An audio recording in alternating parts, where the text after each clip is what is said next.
Welcome, everyone. It's Khadijah Ansani from bloomintoyou.com and founder of the Client Creation Queen program, where I help my clients get paid, get clients, and live their sacred calling. And today I am so thrilled to be doing a client success story with the one and only beautiful Brenda Williams. Welcome, Brenda. Hi, Khadijah. I love that laugh. So good. Thank you. Can you tell us a little bit about the work that you do? Wow. So, the work that I do in the world, I'm a visionary empath coach, and I work with empathic women to hone that empathic gift so they can use them in mission based businesses that are in service to the world through social justice, equity, and inclusion. And I'm also the founder of the Power of Girlhood, which is a leadership institute for girls between the ages of 8 and 18. Mm. Such powerful work that you're doing in the world. As I hear you speak, you're doing your calling. And so I'm wondering if you could share a little bit with people like what it means for you to be following your sacred calling. Wow. So, I do believe that, on a certain level, yes, we need to be able to sustain ourselves. And, for coaches, healers, practitioners, all of us entrepreneurs need to bring in income. So you need to have clients. But I think that there's something that sets a mission based entrepreneur apart Mm. is that you are invested in a transformation of not just yourself, but for those that you've been called to serve. Mm. And it's a calling. It in its infancy can feel like a disturbance. It can feel like chaotic. It can feel like you're really lost and you have no idea where you're going, but you can't go back from where you came. Mm. And it can feel lonely and it can be isolating. Yeah. Yeah. But I would say, when you get the prompting and you answer the call never falls on deaf ears. Mm. God is always listening because God wants you. And sometimes there has to be a special set of circumstances to get you all alone. And all alone means all one. God wants to be all alone, all one with God's favorite. And so, however you subscribe, I do it all mother, father, everything, God. But Right. and however plans for you, that which created you wants to be intimate with you. And it's through that intimacy you understand straight from the architect what you're here to do. And so, yes, it's far deeper than yes. I mean, yes, of course, we know we want the clients and in coaching, one can derive a really handsome, reward in terms of income. But I think that there's something deeper Mm. that sometimes we miss in these conversations because through the lexicon, like everyone's talking about, the 6-figure month or, 6-figure launches or this or that. And I think that that has a place. But I will say this, Khadijah, we witnessed George Floyd being lynched. So let's just really contextualize things. Yes. And even after his lynching, there has been um, continued abuse of power. There has been continued, you know, um, disrespect and violation of the feminine, of marginalized voices. We have children in cages in our country, their concentration camps. So when we really contextualize what is capable, what we're capable of as coaches, as healers, as practitioners, I think we only scratch the tip of the iceberg. Mm-hmm. We don't get into just how vast and potent our work can be in creating radically different systems. Yeah. Thank you for sharing that, Brenda, on so many levels, because I feel like you really painted a layered picture of what it is to be. A lot of people identify and feel like their work, their business is their ministry. And I absolutely hear that when I hear you Oh, speak that this is your life path, your life's work, and your commitment to deeper issues, that your business has an opportunity to really have a hand in shape shifting. And so I'm so glad, like I can feel the depth and the power, and that's what's possible, because you're right. Oftentimes in the transformational space, we're just seeing the surface, and this is what's possible with a mission-based business. So Brenda is someone who's been active, an incredibly active transformational coach. She's a speaker. She has a nonprofit organization. She's very visible on social media if you don't follow her already. And so what made you decide at the juncture that you reached out to me for us to work together? You were already serving some clients. What made you decide to take that next step and work with me? It's so funny because whenever we sign up for a coaching program, we think it's for one thing, but it ends up being something entirely. And so I signed up with you because I wanted to bring in more clients. I didn't feel like I was closing. I didn't have a conversion rate. And when I work with you, Khadijah, you are just such a fantastic mirror. I was closing and I what, but I think that, as many highly sensitive, empathic women, we also have to deal with our own woundings and our own healings around the feminine, right? And so often in our culture, we're told to not shine, not be visible, not be all of who we are, not be wild, flirtatious, seductive, all of the things that are just warm and juicy about the feminine. Yes. Right. And so consistently, you always gave me the invitation to feel and to batch and to and own it and stand in it and not, be ashamed of it. And I think that there's something really rewarding, especially on a generational level. And I don't know why I'm getting like emotional about it, but I think that, you know, as women of color, specifically like being a Black woman, my grandmother was born in 1915. So that's not even like 50 years like out of slavery. Yeah. She picked tobacco, and on my dad's side, my grandmother was born in a field and her mother was told to go back to work. And so if you can imagine, and for those who are listening, like there was no prenatal care. Mm. There was no postnatal care. You just went back to work. Mm. And I think I owe it to them to be the best version of myself.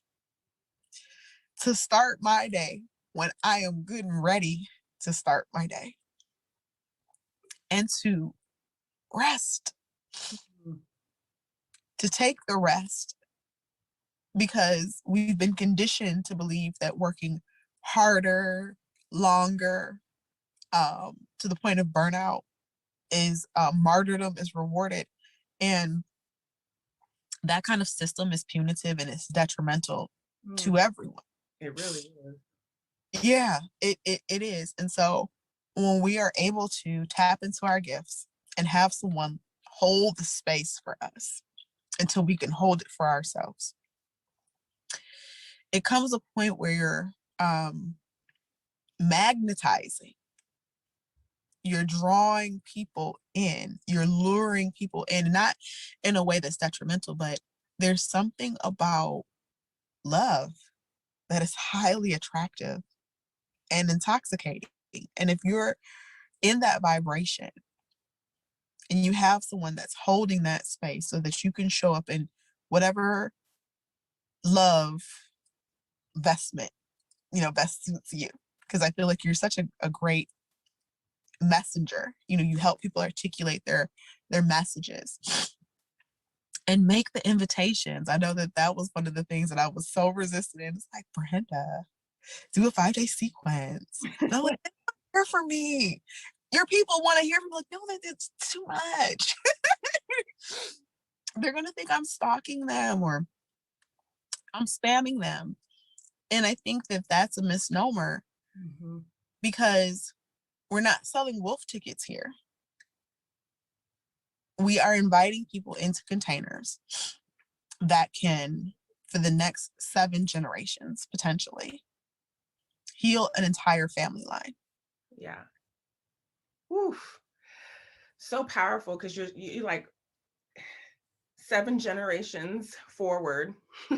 And then you just bringing up your ancestors, you know, like where you're coming from, of going through labor, having a baby, and going back to work. Like, just tap into that for a minute. Like, those of you that are listening, like when we're talking about the wounding of the female body, and like you having to go back to work, so that having that imprint of that, I have to work whether I'm tired, I have to work whether I'm ill, or I won't succeed, I won't get what I want. And so I'm hearing that, like, there's a shift that's happening with you, that you're saying that ends with me moving forward. Is that right? Oh yes. It ends, martyrdom ends with me. We're not doing that. We're free.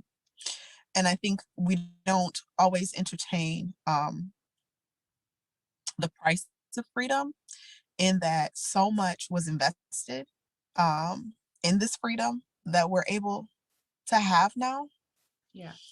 And we just owe it to the women that came before us to co-create with the creator and bring others along with us on this journey who are willing to engage in the work that we have to offer, because it is shifting. We know that one can illuminate many things. And you know, we have had the opportunity to go through what we've went through, because that makes you fireproof. Beautiful. So if this is an opportunity to take a moment to remember, like really remember whose shoulders you stand on, you know, your mothers, your grandmothers, your aunt, leaders that you look up to, who fought so hard so that you could share your voice, that we get to use freely. Like Brenda and I are communicating on Zoom right now. Like, we have the technology to, and support, if you choose to do what our foremothers could not. So Brenda, one of the things that you mentioned as well was that you feel like there was a love that you were emanating and you were magnetizing. Can you tell people a little bit about that? Like, what did you magnetize through your love during this time as it relates to your business? Yeah. So while we were coaching together, I exceeded my goal. So I had to total up everything, like from the first quarter. And I worked with Khadijah in the first quarter of this year. And I set a goal of, I think, 5 VIP days was my goal. I actually ended up booking 7. And in the time I worked with Khadijah, I raised my rates, and I was able to bring in, of those 7, I was able to bring in 5 at the new rate. Wow. So I'm curious, like, even, you know, sometimes we set goals and we know that we want them, right? But was there a part of you that doubted if you could achieve it, or didn't think it was going to happen? Or did you feel like, I know it's going to happen if I put it out there? I think that's what you helped me realize, is that I was doing it. It was kind of like, you know, drowning in 2 feet of water, like all you need to do is stand up. And I think part of coaching is, yes, of course, helping you to, look at benchmarks and, achievement and, what gets in the way. But so oftentimes, in the space that Khadijah holds, it's energetics. It's the mental pieces that also interfere. Mm. And so it's like, as you are endeavoring in entrepreneurship, depending on where you come from, Khadijah, I don't know about your other clients, but I'm like first generation entrepreneur. So this is not normal. Mm-hmm. So I'm breaking up with cultural agreements. Yeah. And so many of my other clients are as well. And I imagine that people who are watching this, you might feel like you're the black sheep, like everyone's telling you to get a sensible, my parents did that, and it's not always because they're hating on you or they don't believe in you, but sometimes people can only see what they've seen and they can't see further. And That's so right. it can feel like you're pushing through so much mud, so much resistance when so many people around you don't get what you're doing. And so I like that you're actually speaking to that. So if there's a part of you that's feeling like I'm the only person doing this, then it's like you can wonder if it can be done because no one in your immediate circle is doing it. So what have you done to kind of move through that to actually affirm that you can do this? Oh, wow. You know, it goes back to, I think when we think about mindset, we have such a limited view of mindset. It's like, just think and grow rich, um, ask and you shall receive, and write it down. But I think that there was a component, Khadijah, that you helped me realize. I'm divine by birthright. Hmm. So if you are a daughter of the universe, heir to the kingdom, beloved by the maker that everything that we see in this 3D reality, the trees, the birds, the air that we breathe. I mean, we don't even breathe ourselves. Right. Or make our eyes blink. Imagine Right. you had to remember to blink. You have like, and there was again, there was a scientist, and I'm talking about like big capital letters, scientists that created a mechanism within our bodies to breathe, to blink, um, to move our hands, to have hands. And so why? Why would that divine love, the maker of all that there is or ever will be, want you to suffer? Hmm. To come to this plane of existence, and not saying that there isn't suffering on the planet, because there's a difference between God's intention and the human condition.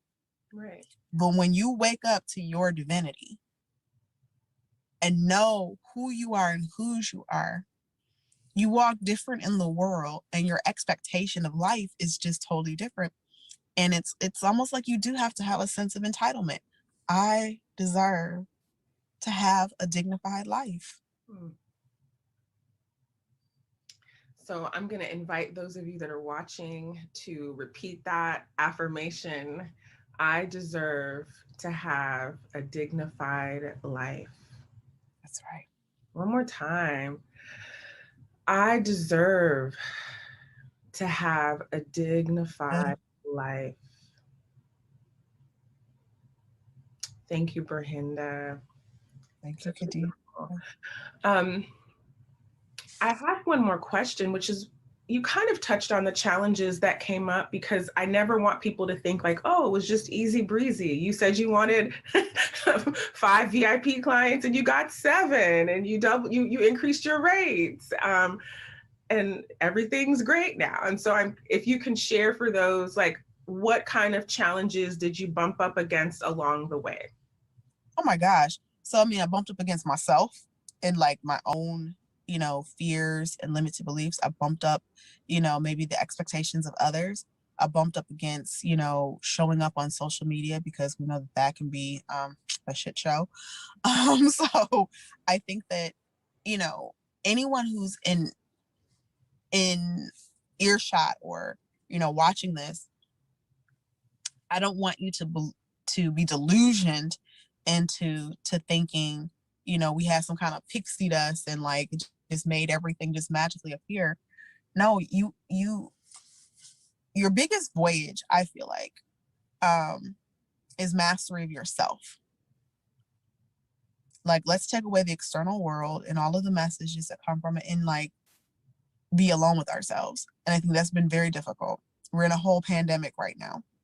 So that odyssey of self-discovery, that's really where it is, because we're all connected. And so really, it's only one of us here. Khadijah is just a reflection of me, and I'm just a reflection of Khadijah. It's only one person here, one person speaking. And so when we look at it from that vantage point, it helps us to suspend judgment of ourselves and others. And I think compassion for self is probably one. It sounds simplistic, and it's like, well, of course I love my. Do you? Because your life is a reflection back to you. Mm-hmm. Well, I think it's so powerful coming from you, Brenda, because if, you might see Brenda if you haven't already on social media, and she has like a weekly show that she does, like she's visible, she's out there, and to see your vulnerability, your tenderness, the things that you bump up even against social media, even though we see you on social media, I think is really, really helpful, because sometimes people are just seeing the finished product, but not knowing what's happening in people's internal landscape. So I so appreciate your transparency around that. And if someone was considering working with me, what would you tell them, Brenda? Do it, do it, do it, do it, do it. Do not hesitate. Do it, because I feel that, again, in our coach space, there's so many people that promise, 6-7 figures. And I will say that there's a greater responsibility that we have. And yes, I believe that a workman is worth, or work person is worth their hire. But if you are looking for a space to really become intimate with yourself, I love that you took me through the money making archetypes. Your own spaciousness of like client creation, like how do you do it? Because I feel in much of our space, it's very cookie cutter. Like this is the way to do it. And I love that in the space, you always help me to remind myself of who I am, my Oshun-ness. That's one of your superpowers. So reminding me back to, my superpowers. And I think that that's what I would tell someone about working with you, is that you are very adept at identifying where a person's strengths are, and that you don't have to do it all or be it all. Thank you, Brenda. And any final thoughts for our audience, just, on their coaching journey, and maybe they're feeling a little tender or not knowing what's next? What advice would you have for them? Yeah. Get still and know. Because if you can honestly say that you know that you know that you know that you know, the work that you are doing is the work that you've been called to do, it is impossible. And I'm talking about like universal principles like laws. It is impossible to have any unmet need or desire. It's impossible. So this is where we have to shift our consciousness back to the truth. God is my supplier, my supplier. Let's say that again. God is my supply and my supplier. Yeah. And so it is. Okay. Well, Brenda, it has been so great to connect with you. You are such a powerhouse. And I don't say that flippantly, like your depth, your weighty depth Oshun energy and power, and just love that you transmit through the vehicle of your business is a beautiful thing to witness. And how can people stay in contact with you?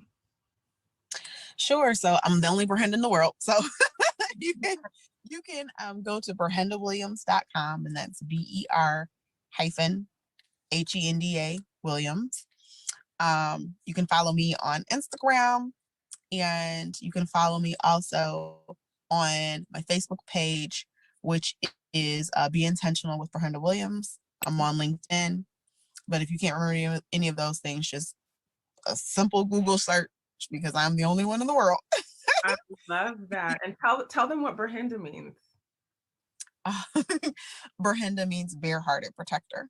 You carry your name well. So thanks again, Brenda, and continued success and joy and transformation on your path. Thank you so much, Khadijah.